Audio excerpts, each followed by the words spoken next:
pandemic. And again, when we take time to step back from this work and consider the understandings that guide it, it's important for us to acknowledge that we have a set of skills and knowledge that we bring to this work, and that our partners have other skills and knowledge, and each brings added value to the other. Partnership is an active stance to take, not a passive stance. It rarely happens by accident. It requires investment of time and attention. For us, in both of these situations, it was important to know why we were working together and what we wanted to achieve. Respect and value for what other people bring is really important. People will work out really quickly if you're genuinely interested in partnership working or not. And it's important to acknowledge the contribution of others and to celebrate that together. And that's really what the nomination for the Outstanding Team Award was for us. Our interpretation of team went beyond individual functions within our organisation or our organisation, and it was about all of the people who worked together to develop the resources and to support the workforce. And the nomination for award was about acknowledging all of that. So while the two examples I have shared with you are different, there are common themes in relation to partnership working that Marion will now pick up.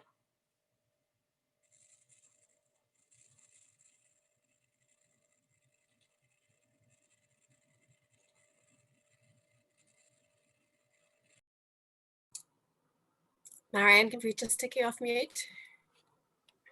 Am I off mute now? You're off now, thanks.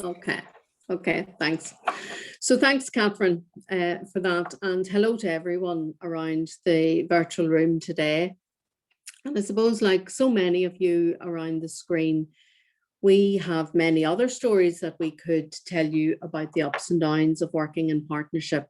And I've no doubt that you will have even greater stories than us in terms of success and maybe some failures. So it is not that we have all of the answers, but it does help to share our experiences and share our learning, as Michael had said at the outset. So if we think back to Patricia's point at the outset, where she talked about some of the reasons why partnership is a core part of our model of regulation. And then we think about the two stories that Catherine has told us of how we work collaboratively to achieve important outcomes, albeit in the different ways that Catherine has described.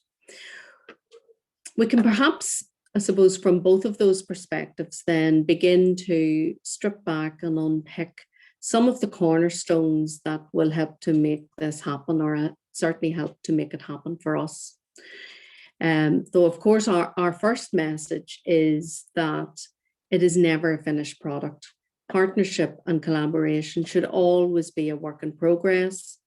And it's really important that we work on the basis that this can't be a tick box exercise. So within the Social Care Council, we have built a number of what we might call cornerstones, though perhaps they're principles really. But we have built these into the construction of our various partnerships that Patricia had described earlier.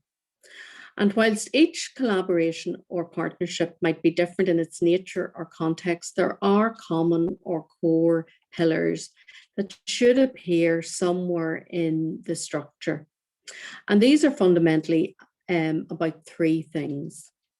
Firstly, you have to see the value of it for you. For us, partnership often means that we can do more, we can achieve more, we can reach more than if we are working alone. We are small, so we need other people around us to do more and to achieve more. So by bringing people on board and alongside us means that we can and do get more done. So we have a bigger and wider impact because we're not alone, because we do seek to work with other people. But our partners also have to see that there is an added value for them too. They have to see that there is benefit in their investment in partnership. There has to be something in it for them. And I don't mean that just at the outset, but on an ongoing basis. They have to continually see that the investment in partnership brings added value to their world, as indeed to our world. Secondly, you have to want to do it. And as Patricia and Catherine described, partnership is not always easy. It's not necessarily the easy option. Sometimes it's hard, and sometimes it might not work out as you would expect it to do, or you know, as you might want it. So it is about having a commitment. And in the first of Catherine's stories, there was a formal commitment in place. But even with that, it has to be nurtured and minded. It's easy to stop or give up if your heart is not in it. It's harder to give up when it's something that you really want to be part of and that you believe in. And so thirdly, alongside this, you need a fundamental belief that partnership is indeed the right approach. And so this brings us back to our model of regulation for us. For us, we believe that supporting our registrants to deliver high quality services to people who need help in their lives achieves a better outcome than purely focusing on the small number of registrants who are dangerous or unsafe or unethical in their practice. And even there, within our fitness to practice process, we work collaboratively with employers and with people who use services to provide protection. So the key to making this happen, I suppose, is about being prepared to build relationships. Partnership is built on relationships, and that means keeping in contact, investing time and energy that might sit outside the formal arrangements, being prepared to help and support each other beyond what is written in the terms of reference or in any agreement. And we continually learn from our experience of trying to do partnership well. And some of our recent learning during this pandemic, in terms of what we've reflected on, has been helpful to us in thinking about what has worked and where do we need to put more effort in. So I suppose summarising and pulling together some of the threads that Catherine has talked about, it is about being visible and accessible to our partners and staying with them through the gritty issues. It has also been about having the maturity to know that there are people around us who are willing to help and that we don't have to do it all by ourselves. We are not alone. It's also been important for us to think about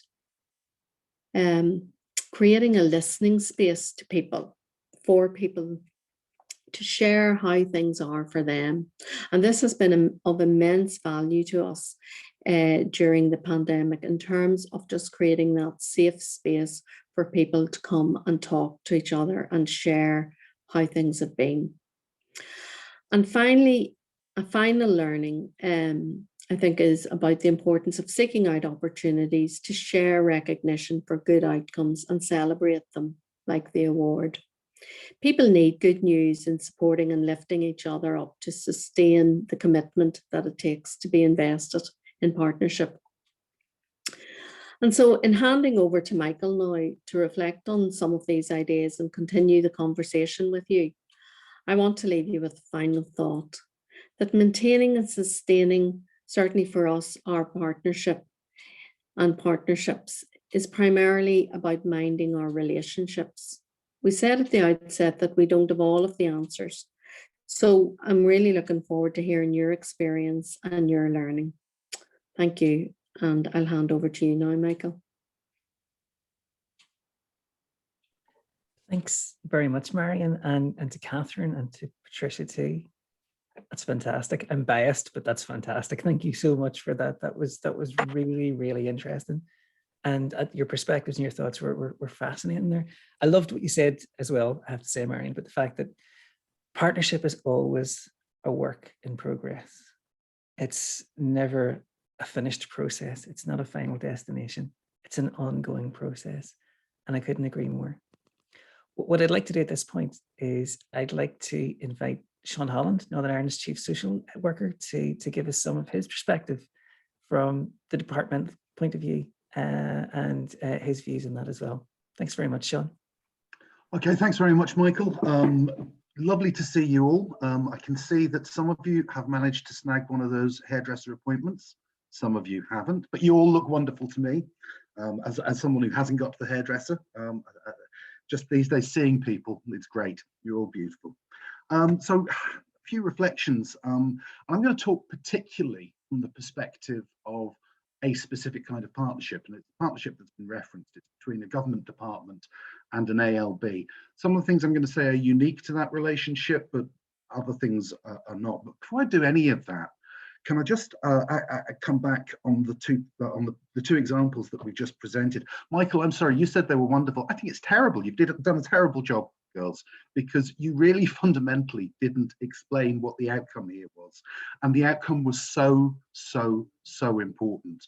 You know, it wasn't an academic exercise. This wasn't abstract. The reality, both of these pieces of work, the first piece of work meant that there were people delivering services when otherwise they wouldn't have been in the middle of a pandemic. So there were people visiting children at risk. There were people making sure that people were being discharged from hospital. There were people delivering social work services to the people of Northern Ireland in the mouth of a pandemic when we were terrified that we were going to have a shortage of labour because of people being scared of going to work, because of people being absent through illness or having to self-isolate. So it was absolutely critical. This, you know, sort of taking people out of placement, getting them qualified a little bit earlier, wasn't a little thing. It was a huge thing. It meant people were out there doing work at the most difficult of times. And the second example, the one for which you so deservedly won the award, you know, the vast majority of the public of Northern Ireland, I don't think had a clue what infection prevention and control was before COVID. You had resources up online that not only were they able to be there for the thousands of people who were entering the social care workforce at very short notice, people who maybe were being laid off from jobs in hospitality and were turning to work up in care homes. They had access to some of the most fundamental basic training that they needed to do that job through an online resource. But even more than that, those resources were free and they were available to everyone. You know, sort of the mum and dad at home who were worried about, God, how do we try and keep everyone safe? They could actually do these courses on infection prevention control free of charge. You know, great work, absolutely great work. So you need to big that up if you're going to do this presentation again. Okay, so partnership. As I say, this is very much from my perspective at the department, but I think the first question you have to ask yourself is, why is partnership something that you're going to pursue in any particular situation? Now, I know, and I think it's written into the DNA of the Social Care Council that partnership is always a good thing. There's a case to be made for that, but that's not the way I approach it. And partly that's because, I mean, I've been involved in partnerships which frankly were a waste of time.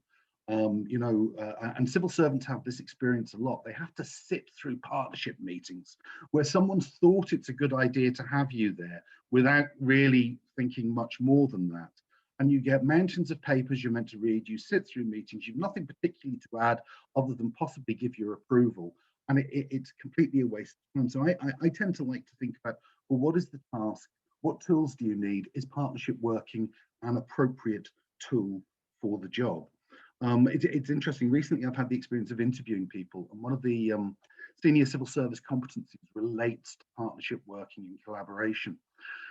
And the people who do well when they're providing examples against that competency are the people who've asked themselves the question and explain why they used partnership approach and what skills they used to deliver that partnership approach.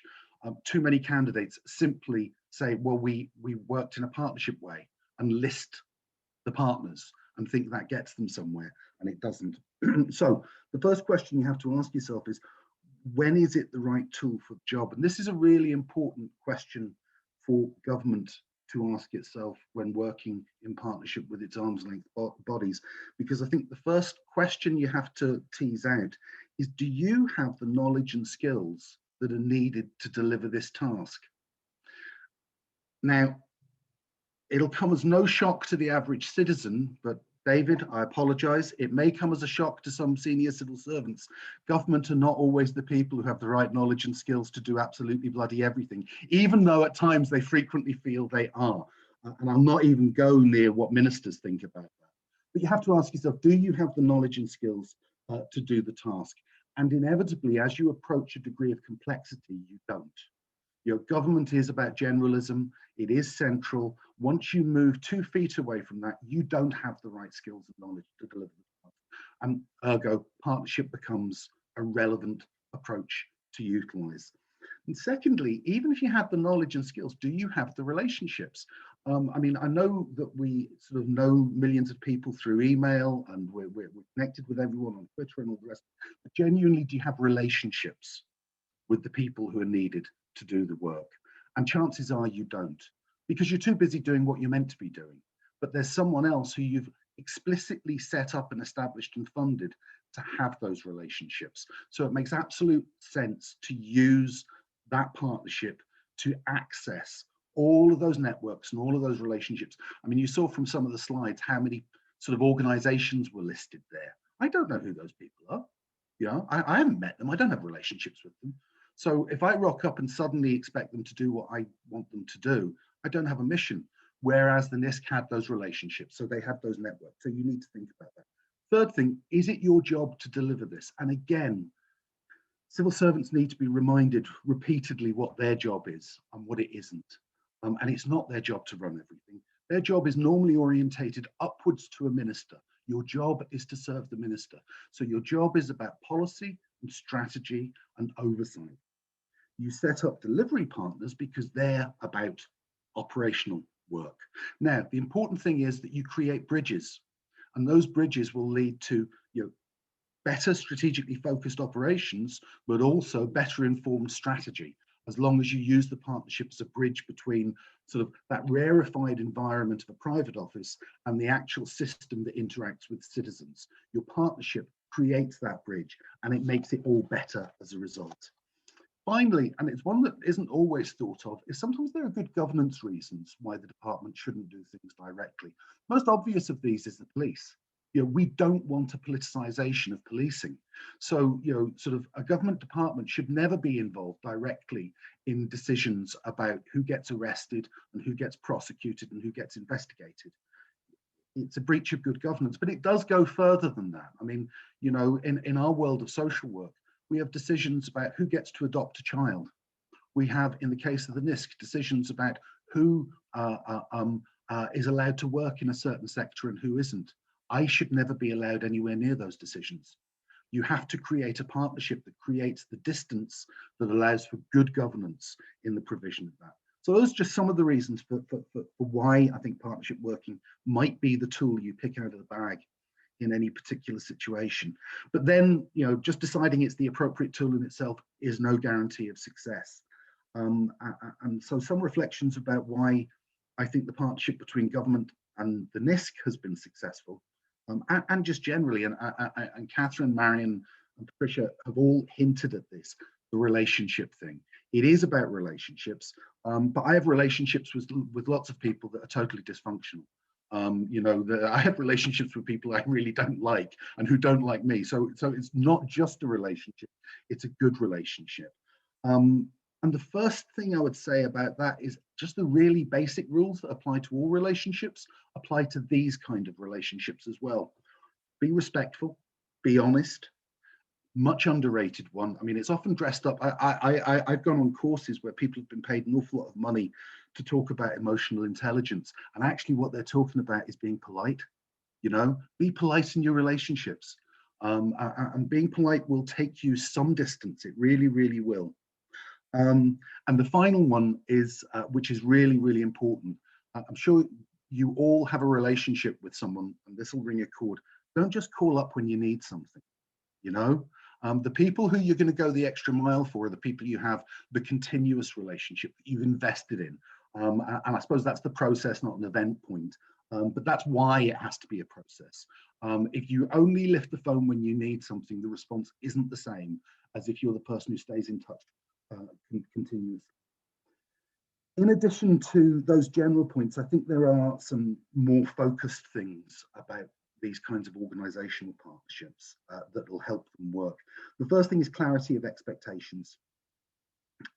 Be absolutely clear about whose role is what. I've seen the relationship between government and ALB's founder, and it normally results in either when government tries to micromanage stuff or the ALB tries to set policy. To reverse, people haven't got the roles right. Be absolutely clear what your expectations are. We'll do the policy, we'll do the strategy, you do the operational delivery. Make that very clear and what the interface is, and that'll lead to a more productive relationship. Next thing is acknowledge the reality of the power imbalance. You know, being in partnership doesn't mean we're all equal in all situations.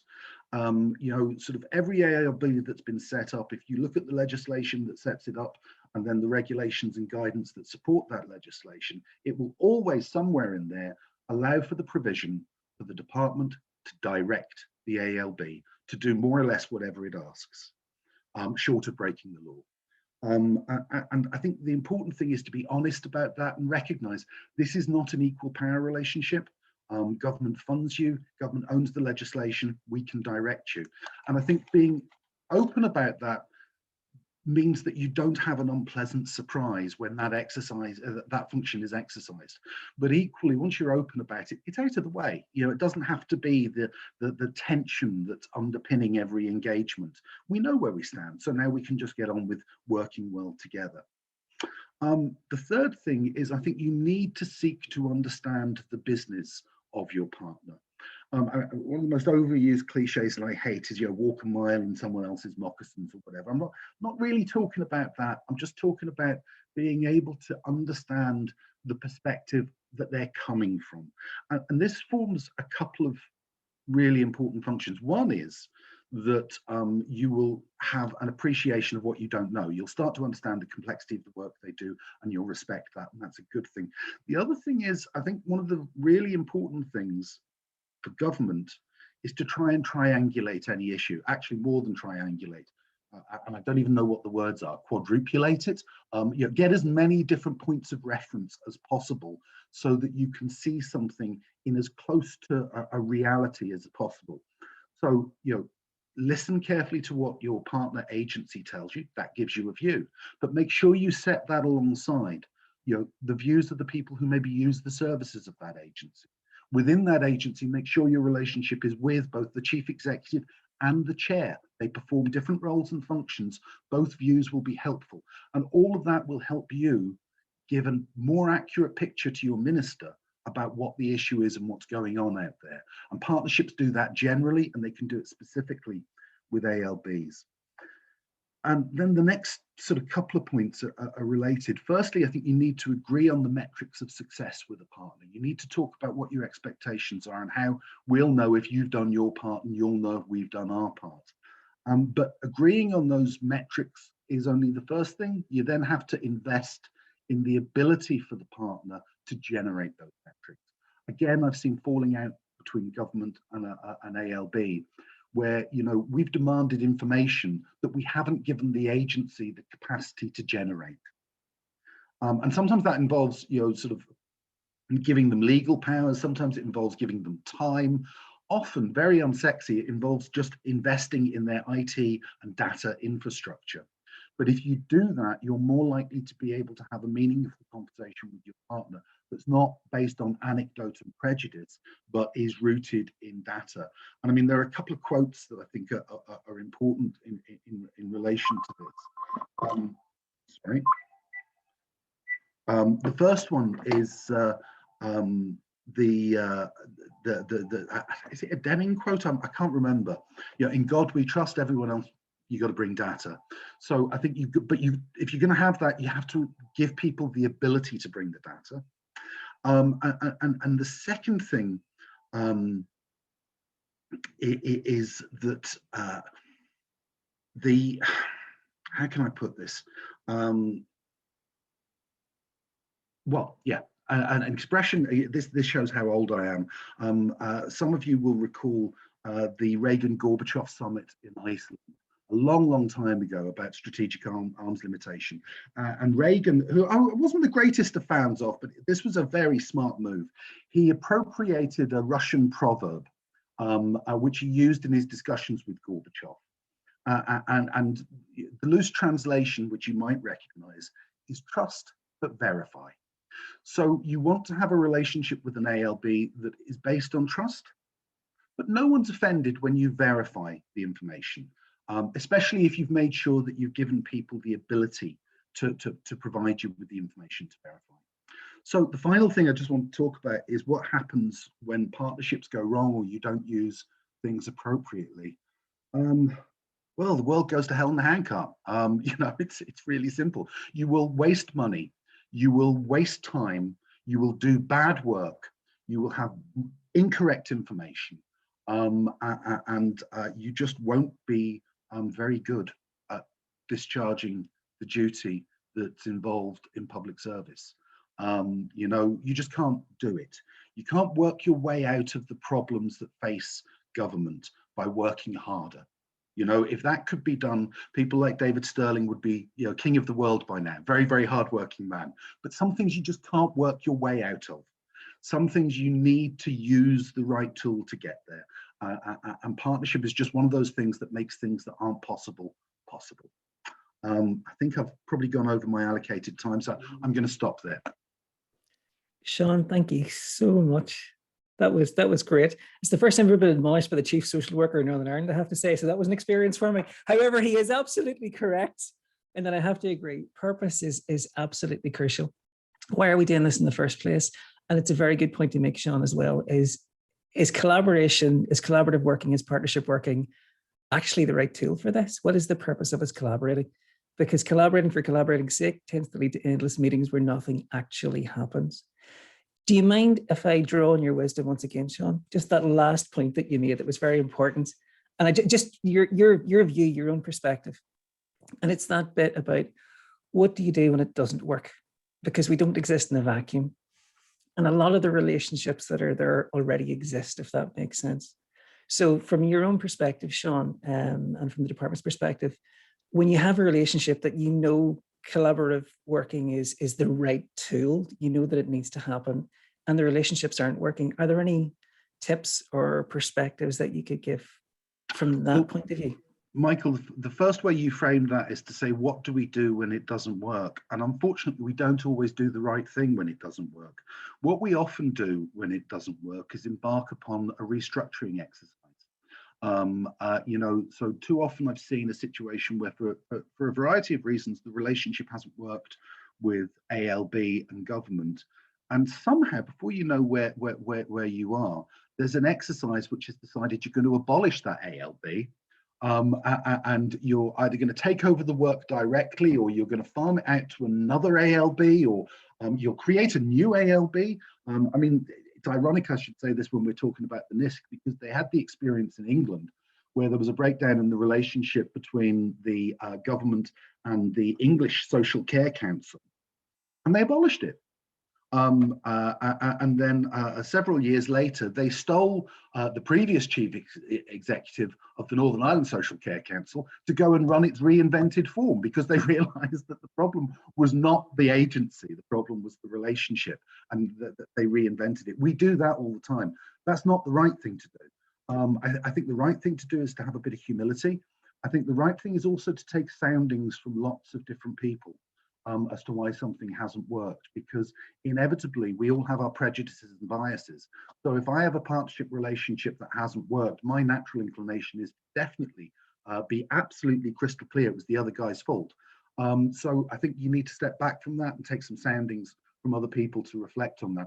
I slagged off emotional intelligence, but I think you do need to apply some emotional intelligence to any situation where partnership hasn't worked. So I think those are some of the things that you should do. Sometimes it is worth getting an external party to review things.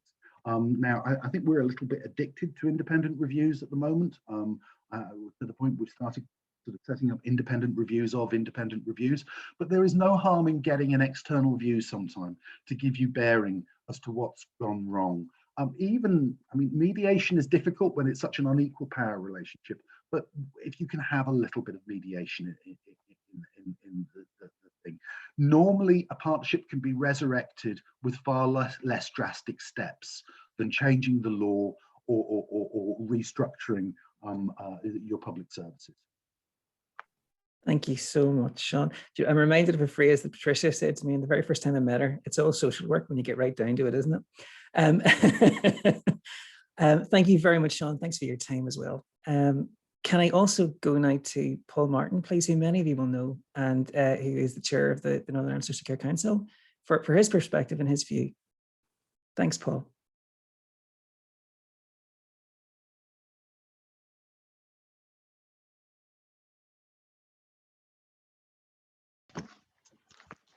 Okay, good afternoon to you all, and thanks very much for the introduction, Michael. And I realise you've all been sitting patiently for the last best part of an hour listening to the presentation. So it's I think, incumbent on me to move quickly through the few perspectives I wish to offer. And it is always very difficult to follow Sean Holland.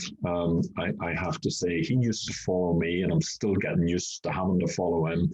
It's just not easy, folks. It really isn't. But I want to begin, if I may, by endorsing some of the key points that Sean made from my own perspective as the chair of the council. And I've been chair of the council now for 3 years. I'm familiar with the council, dare I say it, for the last 23 years. And the first thing I do want to pull on is this whole issue around honesty and openness in the relationship. And I think that's been extremely valuable and extremely important to us as a council in the course of the last 3 years, and particularly in the course of the last 15 months during the pandemic. And I do think a lot of it is around recognizing the importance of trust and confidence.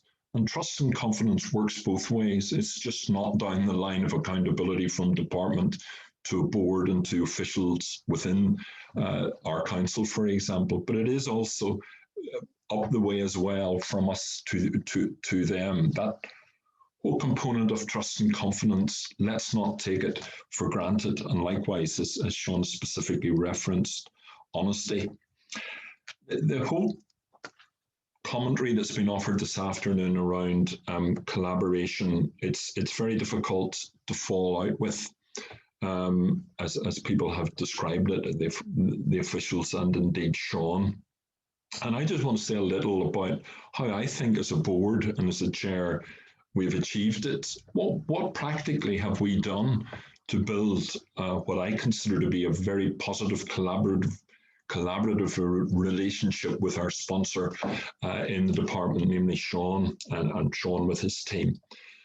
And one of the first things we did, I think, was ensure much more regular, closer engagement with our sponsor, rather than see them as the enemy, see them as working colleagues. Now, I know Sean doesn't like me using the term partners because it does get confusing, because as Sean has described it, it's not an equal partnership.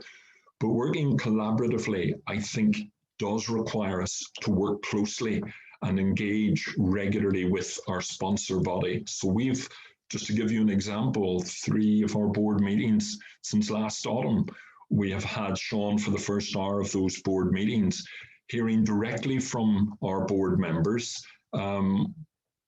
what they think in terms of the way forward and how we've moved through COVID and where we're moving to in the future. And likewise provided the board, including myself as chair, with the opportunity to hear directly from Sean and his team what their hopes are for the future and what their expectations are, and specifically what their expectations are of us as a board. That's been very, very important to us.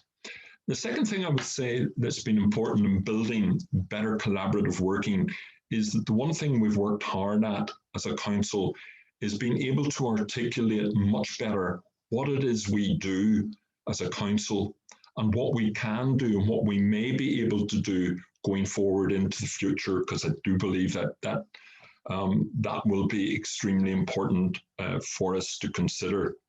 So being more articulate about the future, what our role as a council will be going forward, does allow us to get into much more structured debate, if you like, with our sponsor body, and for me that has been important. The third thing I would say is that within the council itself, Patricia has identified that we have 5 committees. And the one thing that I've learned as a chair is the importance of using your committees much more effectively and seeing them as a very, very important resource in enabling you to discharge all of your responsibilities. I would also say that about the board itself, actually, that it's something that I've recognized in the last 18 months, that the board has much more to offer than simply discharging their corporate responsibilities as a board. Boards can be, and I think we've proven in this COVID period, to be a very helpful resource to the business of the council, but effectively as well to the business of government and the business of our core department, being the Department of Health. And the final thing I would say is, in terms of collaboration as a chair, it's about seizing opportunities to effect better collaboration, partnership working with colleagues going forward. And just to give you one brief example of that, last May, it was actually May 20th last year, Robin Swan declared publicly that the social care sector in Northern Ireland was unfit for purpose, and that he was determined to turn that around and to make it a sector that was highly valued, fit for purpose, and appropriately paid, I think was his third comment on it. What we did within a matter of days of that comment, that was for us a very real opportunity to get close engagement with the Department of Health in looking at the COVID agenda, the fight going forward. And we, through our Leaders in Social Care Partnership, chaired as it is by the Vice Chair of the Council, Anne O'Reilly, I met with them, and we had a tremendous exchange. Even though they were all, as chief executives of independent care organisations, having serious challenges and difficulties, and particularly in the care home sector, nonetheless, extremely positive and in feeling able to offer suggestions as to what needed to happen to make it right and to improve the overall situation in the social care sector. And coming from that, I wrote to the Minister. Now, I'm making no apologies for saying I agreed the content of that with Patricia and with council members, because I was very conscious that we didn't want to overstep the mark. And as one said, be very careful what you wish for.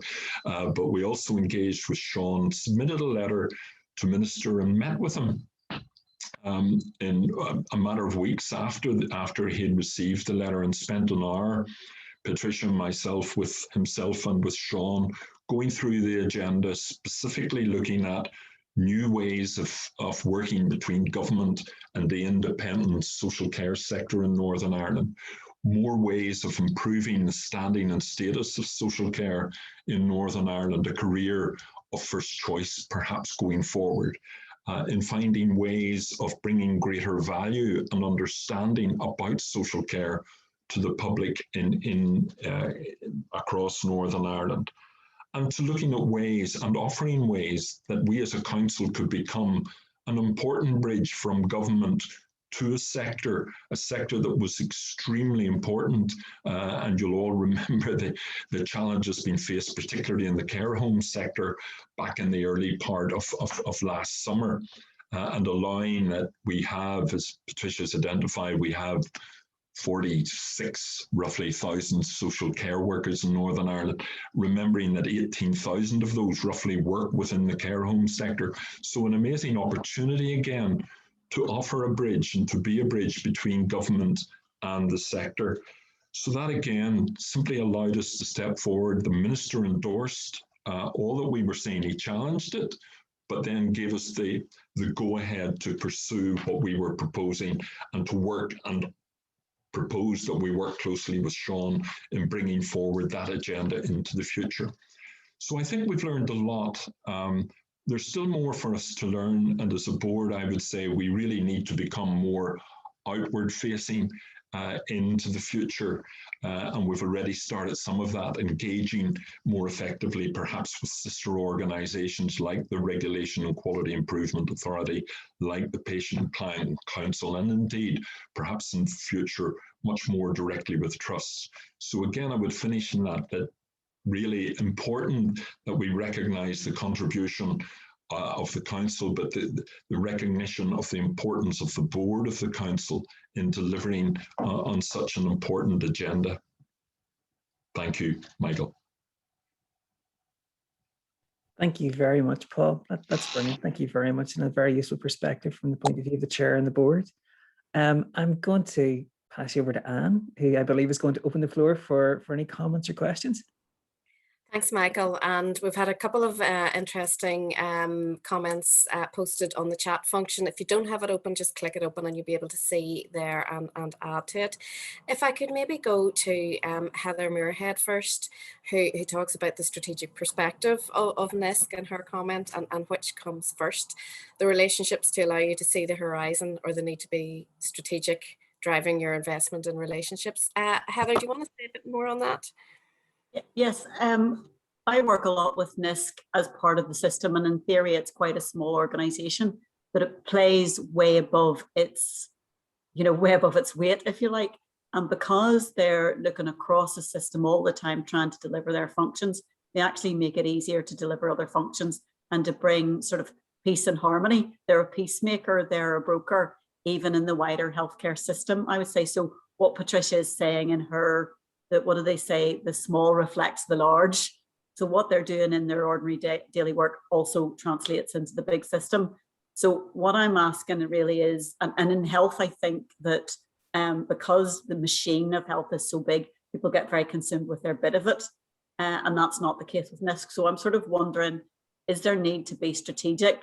They work through relationships, or do they, is it the other way around? But they definitely are. I can just, I mean, even from working with them over the last number of years, their capacity to do much, much more than their job is commendable. Patricia, could I maybe go to you for a reflection on that point? Thanks. Yes, I was listening carefully to what Heather said there. I think, Heather,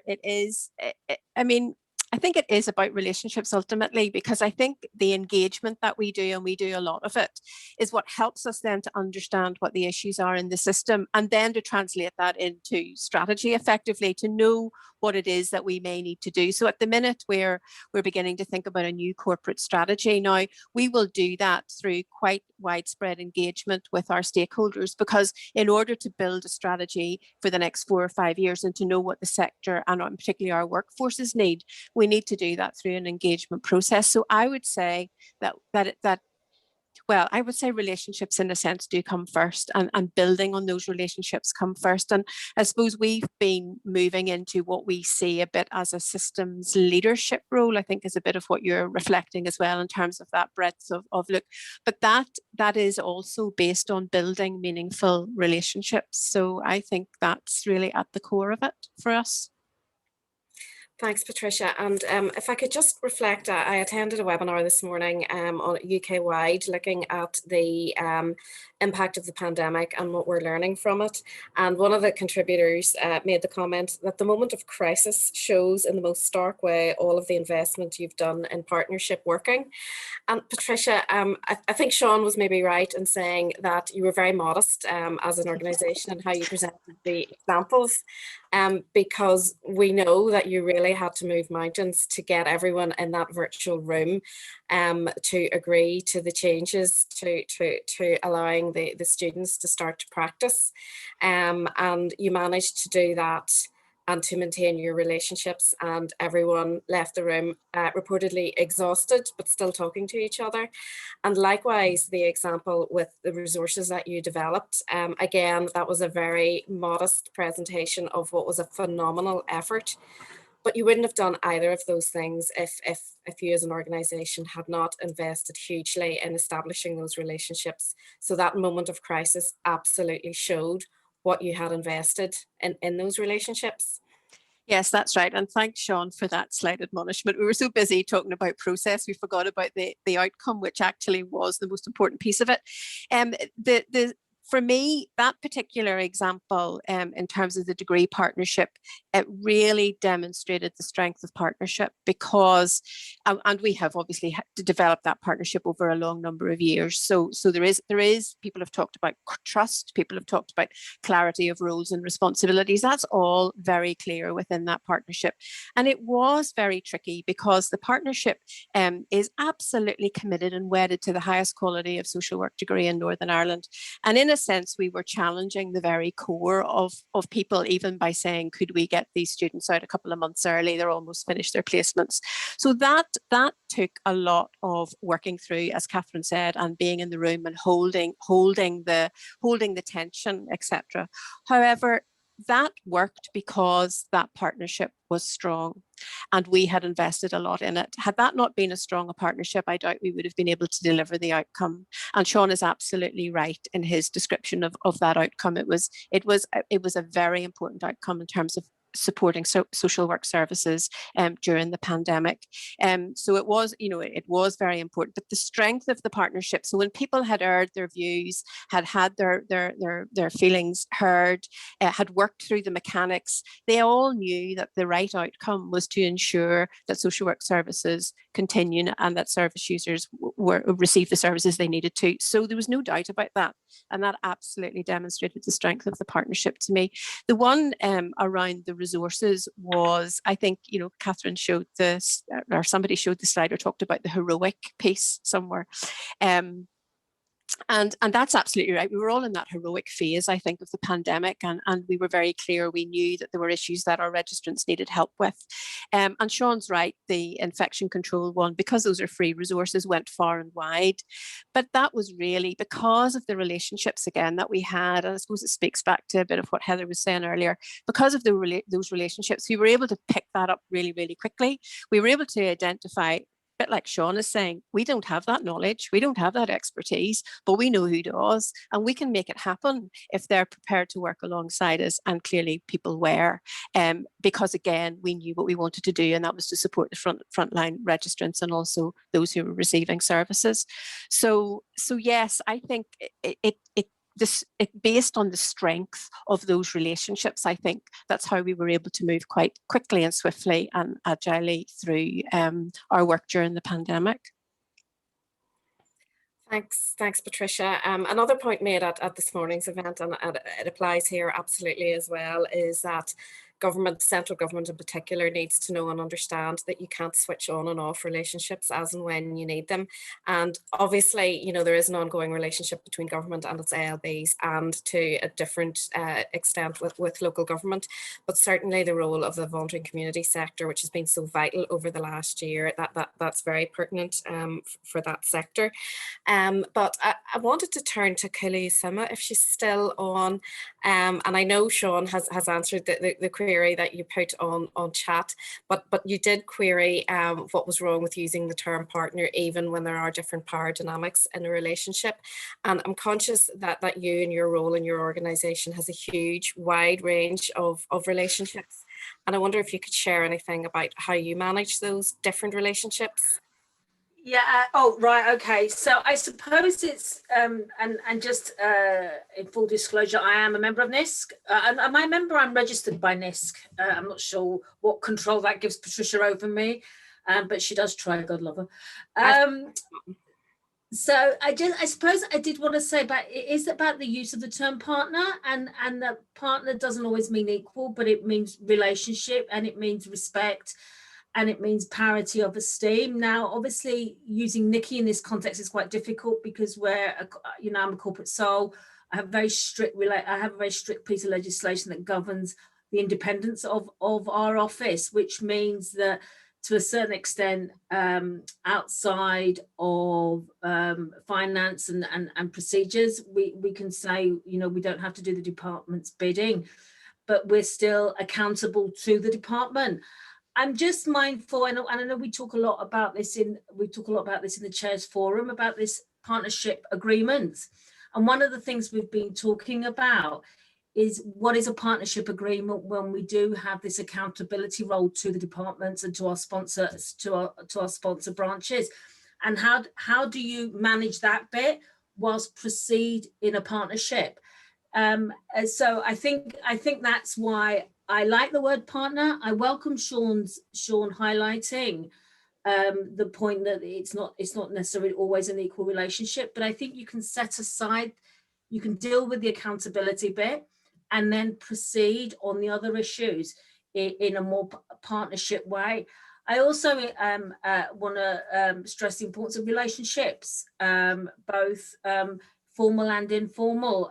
And again, I think this is maybe an age thing. When you've been around for a while, you've known people. I mean, I'm looking at Marion. Marion was one of the first people I came across when I first came to Northern Ireland nearly 30 years ago. So you meet people on your journey, and if you've treated them with respect and they've treated you with respect and given you a place, then whether you're on the way up or on the way back down again or whatever it is, that holds you in good stead in my experience. So, and also when we fall out, and sometimes we do, but again, we have, that's from a basis of respect and differing opinions.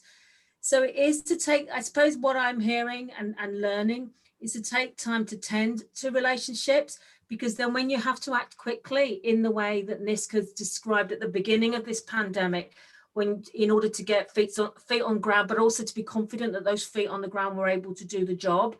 I think it's really important that that will help you act quickly. So I just want to, all I wanted to say was partnerships don't necessarily, doesn't have to be about partners of equal. The partnerships can mean very many things. I also want to say one thing about social care and adult social care not being fit for purpose. I think it is fit for, I think it was fit for purpose. It's just grossly underinvested, and that's, I think, the journey that we're on in social care, whilst obviously protecting children's services along that road, because have to flag that up. I'm not sure it answered your question, Anne, but I've said what I've just said what I said. Thank you. And maybe could I just come back in on that? Because I think I did say at the start, talking about a regulator and partnership, and they might not in the face of it seem to be a fit. And I think, Kula and Sean are right. It isn't necessarily a partnership of equals, but it is a partnership where we are working together to a common end. So it's how we can support that, because absolutely within, for example, take the degree and the example that we provided, we set the standards for the degree, we regulate it, we monitor it, we can withdraw approval if we feel it's not appropriate, if people have failed in their delivery of the degree. Everybody understands that relationship. There is no issue between us and the partners in terms of understanding that regulatory role. And so when you're clear about that, I think what Sean said, you get that out of the way, then you can work together to support the common end, which for us is high quality social work students graduating and coming out into social work practice. So, and we work collaboratively to be able to do that. So I would agree with Kula, you can manage that. That's why I described it as a fine line. It is a fine line, but nonetheless, it can be managed.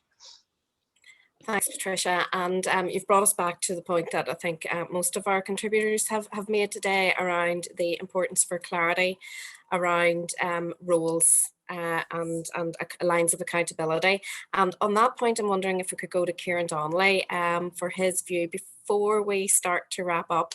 Obviously, we're moving towards the partnership agreements between all of the ALBs and departments. And, at the core there is the need for clarity around the lines of accountability and the roles and responsibilities. Do you have any reflections on that, Kieran? I just need to unmute you, Kieran.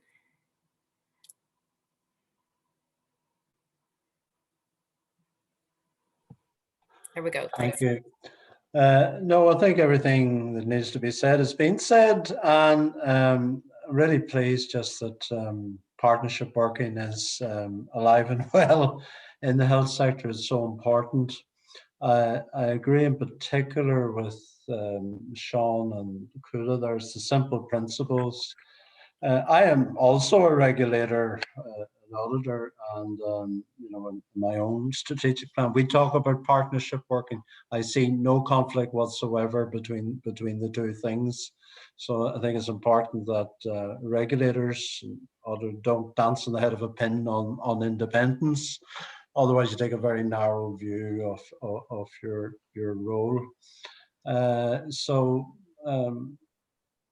We ourselves did a good practice guide on partnership working a couple of years ago, and I think it's a way of working. It's a process.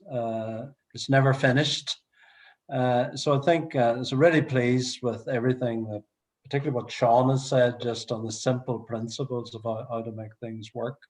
And when we have things, crises like pandemics, silo working isn't going to get us anywhere. So really pleased to see the real benefits of partnership working in the system. And if anything, the pandemic has sort of brought organizations closer together to work collaboratively, and that's brilliant.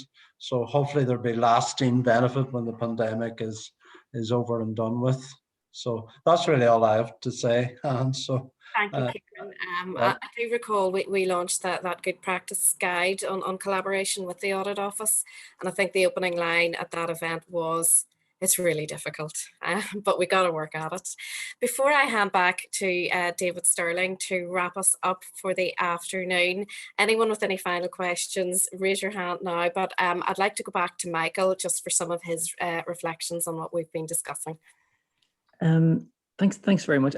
It's been such a valuable webinar, I have to say. All the contributors, it's been fascinating. From our point of view, we had a conversation with Catherine. I'm sorry, Catherine, I'm going to embarrass you now a little bit, but it's very, very important. It picks up on Sean's point about the purpose. We had a conversation with Catherine and her team about the online resource, and they described very vividly the experience I think a lot of us had of watching on our TV screens what was happening in China and then Italy, and the realization it's coming. It's going to be here. The ambulances, all of the crisis, all of those headlines, all of the numbers, and it's coming, and we're going to have to be ready. And then them getting into gear, the department having to make decisions very, very quickly, what's going to happen, resources, all of those things. And the two examples that they've given us of the degree and also the online resources, the speed with which that was done was incredible. We played a very small role in helping with the online resources, in that we helped develop the resilience and wellbeing resources. And I'll never forget getting the phone call and, "Can you help us with this?" "Yeah, you've got a fortnight." And it was, some of those resources were turned around in a matter of days. It was incredible how that was done. But all of that could only happen because the groundwork had already been done in terms of collaboration and partnerships and those relationships. As an old teacher in my primary school used to say, you can't fatten the pig the night before the fair. It's about having those conversations and having those relationships. And hopefully some of the insights today from those different perspectives have been useful going forward. But can I just say, if you have any examples yourself, and I have absolutely no doubt you have, and I can see people on the screen right in front of me who I know have been involved in some brilliant collaborative projects, please do share them and share the challenges too, because it's in learning together that we can make a bit of a difference with this. Thank you very much. Great. Thank you, Michael. On that, I'm going to hand back to David Sterling to wrap us up for the afternoon. Okay, thanks Anne and Michael for facilitating that, and huge thanks to Patricia, Catherine and Marion for their presentation, which I thought was hugely illuminating and really, really helpful. Thanks to Paul, and special thanks to Sean for some very forthright and rich comments, which I think we can all sort of resonate with. I think it has been a wonderful 60, 90 minutes. I thoroughly enjoyed it, and I think it's been a great opportunity to reflect on what's actually needed to improve and develop collaborative practices. 4 very quick points I'd make. I think firstly, very important to celebrate and share good practice. We don't do enough of that. And indeed, I think the CEF can provide a safe space for people who have good ideas. Michael made the point there. If you have any examples of where collaborative working has improved the delivery of outcomes, please let us know and we can shine a light on it in a positive way, because I think there's nothing like good examples to inspire others. The second point, and this is a bit of a corollary, is that on the one hand, we want to celebrate when things go wrong, but I think we also need to acknowledge when things don't go just so well. And, again, if there are any examples out there where things didn't go well and it was because of poor practice or whatever, I think it's probably just as right that we should shine a light on that as well. Third thing then really is, it's quite clear that this is all about people and relationships. And it's actually all about behavior. So I quite like the value it, commit to it, believe in it mantra. And I also took Sean's point that we do need metrics. And the trust and verify point, I think, is something definitely to reflect on. But crucially, I think it always does come down to behavior. Again, Sean made the point that when we talk about emotional intelligence, we really are just talking about sometimes just being polite and treating other people well. And I think it's always important that we question ourselves, about our own behavior and to what extent is our own behavior affecting relationships. It's the old thing, are you a radiator or a drain? When we're developing collaborative processes and relationships, quite often we're looking for other people to give something to us. And you got to say to yourself, is my behavior really going to encourage this person or this organization to give that which I need to deliver a better outcome? And sometimes you do need to reflect on that and ask yourself some hard questions. When the going really does get difficult, are you going to be the adult in the room who can see the big picture and maybe set aside some of your own prejudices or some of your own thoughts or behaviors, etc., for the greater good? So I think that's important as well.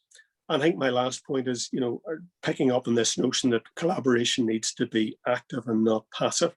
And maybe just, I'll throw this out there. Maybe if we could all just, before we sort of press the leave button, commit to doing one thing differently that will actually improve collaboration within the networks that we are working. And I'll get Michael and Anne to check up in a month's time whether you're all delivering on it.